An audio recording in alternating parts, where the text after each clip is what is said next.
జనసేన పార్టీలో వందల మంది జాయిన్ అయ్యారు. ఈ జనసేన పార్టీకి ఒక బలంగా మేము చేకూరుతుందని చెప్పి అనుకుంటున్నాము. ఎందుకంటే నందిగామ నియోజకవర్గంలో జనసేన పార్టీ కూడా ఇంత బలపడడం నేను ఇంతకుముందు కూడా చాలాసార్లు చెప్పాను. నందిగామ బలం చాలా గట్టిగా ఉందని చెప్పి జనసేన పార్టీ ఈరోజు కేకల సభ్యత్వం కూడా దగ్గర 6,000 దాటింది. ఇంతకుముందు 3,000 సెలవు ఉండేది. ఈరోజు 6,000 దగ్గర 6,700 ఎంత వచ్చింది. అంటే రోజు రోజుకి జనసేన పార్టీ ఎంత బలంగా ఉంటుందో మీరు మీడియా మిత్రులు కూడా చాలామంది చూస్తున్నారు.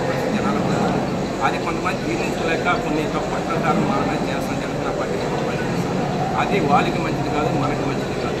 అందరూ కలిసికట్టుగా ముందుకెళ్తే మేము చూడాలనుకుంటున్నాము.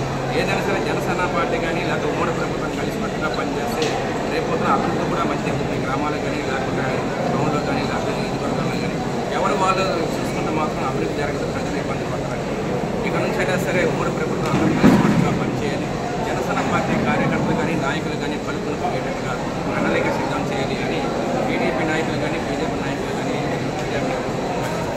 చాలామంది నాయకులు మన పలుకులు అది పద్ధతి కాదండి. బలమైన పార్టీ కాదండి. కానీ ఈరోజు కూడా 20 సీట్లు నేను కూడా తెలుసుకున్నాం.